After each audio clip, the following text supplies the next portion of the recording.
রাধে রাধে বন্ধুরা, আগামী রবিবার ভাদ্র মাসের শুক্লপক্ষে রাধা অষ্টমী পালিত হবে।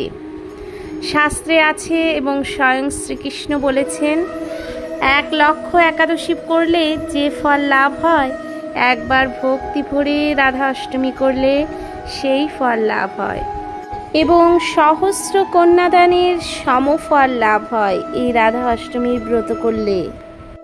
বন্ধুরা, আজকের ভিডিওতে আলোচনা করব কিভাবে পালন করবেন, কবে পালন করবেন এই রাধা অষ্টমীর ব্রত। রাধা অষ্টমীর ব্রতের মাহাত্ম্য কী, রাধারানীর প্রিয় খাবার কী। সকল ভক্তবৃন্দ নতুন এসেছেন চ্যানেলে, অবশ্যই চ্যানেলটিকে সাবস্ক্রাইব করে বেল আইকনটি অন করে দেবেন। কমেন্টে লিখে যাবেন রাধে রাধে।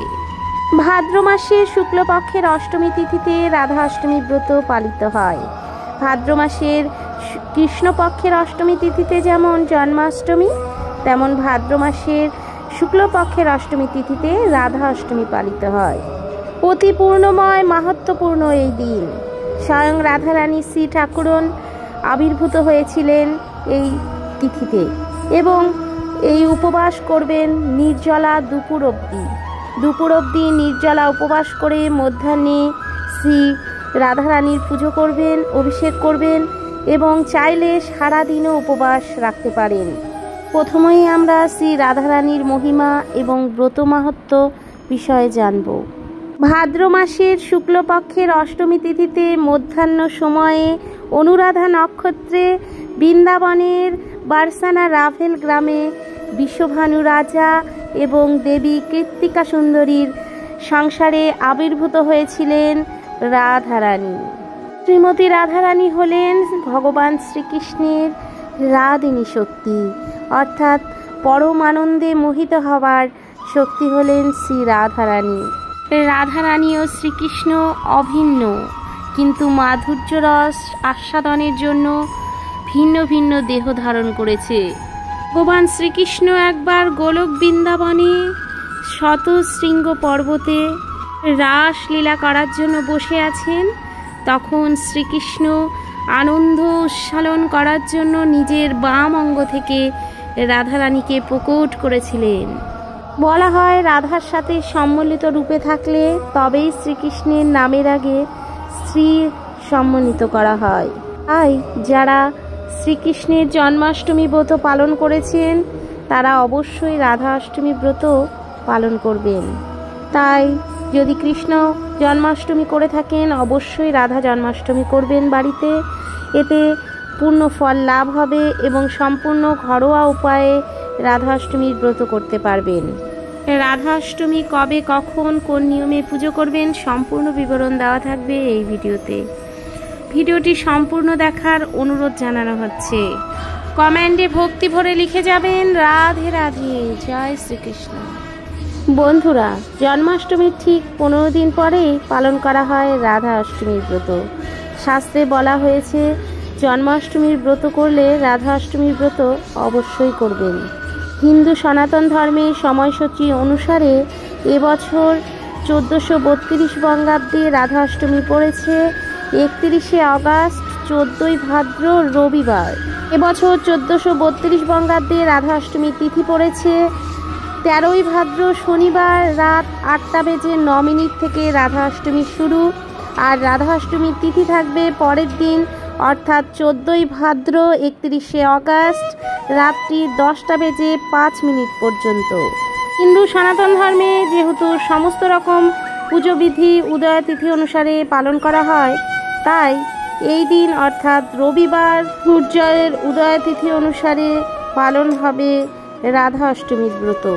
চলুন এবারে আলোচনা করি এই রাধা অষ্টমীর ব্রত বাড়িতে সহজ সরল নিয়মে কিভাবে আমরা পালন করব।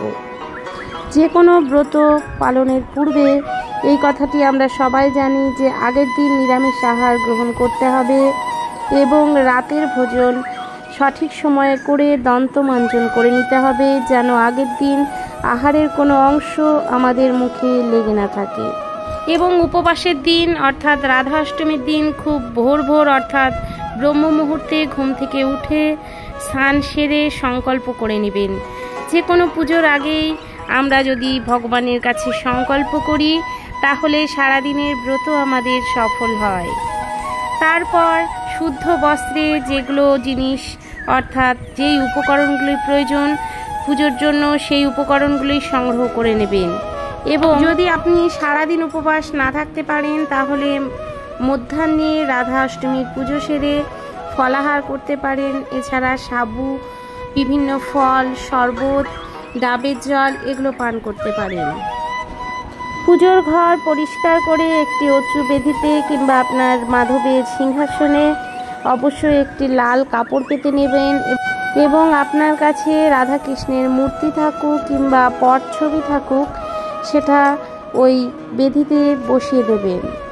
সাথে অবশ্যই পঞ্চামৃত সংগ্রহ করবেন, লাল ফুল, সাদা ফুল, রাধা গোবিন্দর জন্য মালা, অন্নভোগ, ফল, মিষ্টান্দি এবং অবশ্যই ভোগের সাথে মিষ্টি জাতীয় কোনো ভোগ রাখবেন।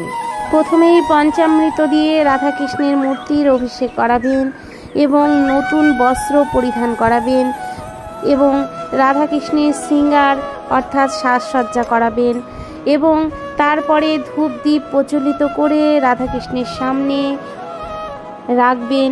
সমস্ত রকম ভোগ, মিষ্টি, ফল যেগুলো রাধা মাধবকে অর্পণ করবেন সমস্ত কিছু সাজিয়ে দেবেন।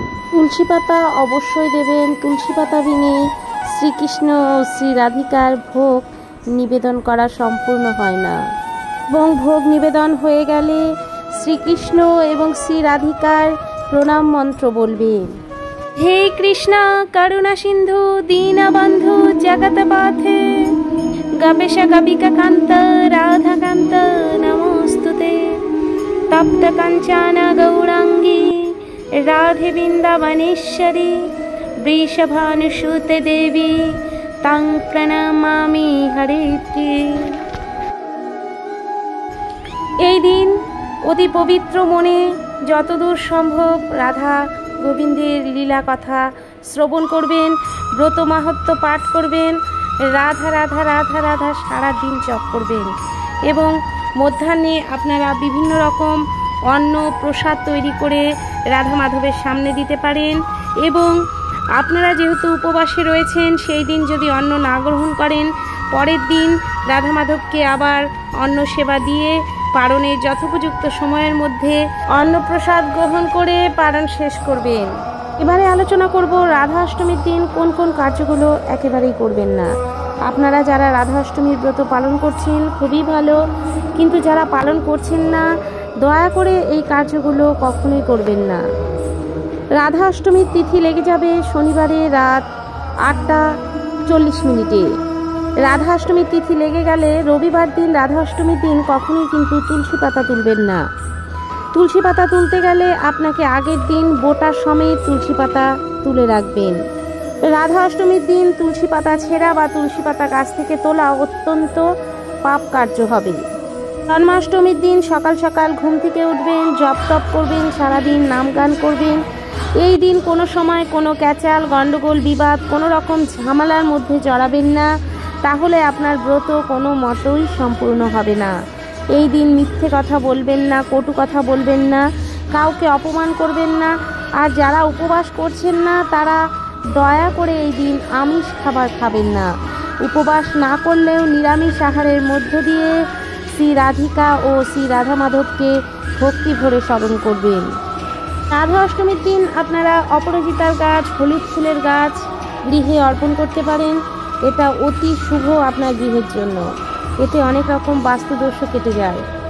এই দিন ভুল করেও কোনো গাছের ক্ষতি করবেন না, গাছ কাটবেন না। রাধা অষ্টমীর দিন কোনো মতো ক্ষৌর কার্য করবেন না, চুল দাড়ি নখ এই দিন কাটবেন না। এই দিন ভুল করেও কোনো প্রাণীকে হত্যা করবেন না, কোনো প্রাণীকে আঘাত করবেন না। এই কাজগুলো করলে মহাপাপের ভাগীদার হবেন। এই দিন সারাদিন ভক্তি ভরে শ্রী রাধা শ্রী মাধবের পুজো অর্চনা করুন, নাম গান করুন। শ্রী রাধা অষ্টমীর দিন অবশ্যই করে শ্রী রাধিকার প্রিয় ভোগগুলো নিবেদন করবেন। যেমন শ্রী রাধিকার প্রিয় ভোগগুলি হলো মালপোয়া, রাবড়ি, মিষ্টান্ন জাতীয় মিষ্টি এবং তার সাথে রয়েছে লুচি, সুজি, অন্নভোগ এইগুলো রাধারানীকে নিজের হাতে ভোগ রান্না করে নিবেদন করবেন। রাধারানীকে এই দিন অবশ্যই এই ভোগগুলো নিবেদন করবেন এবং আপনারা যারা পঞ্চশস্য মুখে তুলবেন না তারা কিন্তু এই পঞ্চশস্য অর্থাৎ এই ভোগ এই দিন খাবেন না। পরের দিন পারণ সম্পন্ন করে এই ভোগ আপনারা প্রসাদ রূপে গ্রহণ করবেন। বন্ধুরা, আগামী রবিবার রাধা অষ্টমীর তিথি অনুসারে রাধা অষ্টমীর ব্রত পালন করুন। এমন সুযোগ আর পাবেন না। কলিযুগে শ্রী রাধারাম উচ্চারণে আপনার সমস্ত রকম পাপ ক্ষয় হবে এবং আপনি মোক্ষ লাভ করতে পারবেন। তাই এই দিন রাধা অষ্টমীর ব্রত ভক্তি ভরে পালন করুন। আপনারা অনেকে একাদশী করছেন, কিন্তু জানেন কি 1 লক্ষ একাদশীর ফল মেলে এই একদিন রাধা অষ্টমীর ব্রত পালন করলে। অবশ্যই ভক্তি ও নিষ্ঠা ভরে চোখের জলে শ্রী রাধিকাকে স্মরণ করুন। অবশ্যই আপনার সমস্ত মনোবাসনা পূর্ণ হয়ে আপনি সাত্ত্বিক পথে চালিত হতে পারবেন। এই কলিযুগে নাম ছাড়া গতি নেই, নামেই উদ্ধার, নামেই ত্রাণ, নামেই পরিত্রাণ। বন্ধুরা, আজকের ভিডিওটি আমার ভক্তিমূলক, জ্ঞানমূলক ও শ্রদ্ধামূলক। ভিডিওটি যদি ভালো লেগে থাকে অবশ্যই রাধারানীকে ভালোবেসে কমেন্টে রাধে রাধে জয় শ্রীকৃষ্ণ লিখে যাবেন। সবাই ভালো থাকবেন, সুস্থ থাকবেন। আপনাদের সাথে সাক্ষাৎ হবে নতুন একটি ভিডিওতে। আজকের মতো এখানেই বিদায় নিচ্ছি। রাধে রাধে।